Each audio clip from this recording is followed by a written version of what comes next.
Shkodran Fest është një aktivitet që zgjat gjatë gjithë muajit dhjetor, ku janë të përfshira mjaft organizime të ndryshme dhe këngëtar e grupe të njohura të muzikës shqiptare.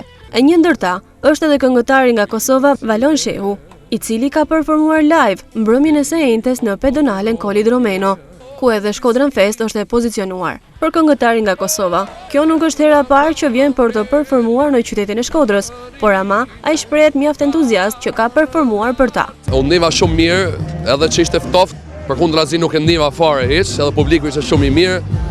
Përndryshe kalum shumë mirë edhe përgëzoj Shkodrën, Bashkinë e Shkodrës për këtë ambient festiv që kanë kriju që e bojnë çdo vit. E me që tashmë zyrtarisht jemi në atmosferë festash, Valon Shehu ka edhe një urim për festat e fundvitit. I uroj gjithëve një vit mbar viti i ardhshëm, të kenë shëndetin, punën, kjo është e rëndësishme, se tjerat vinë vetë pastaj.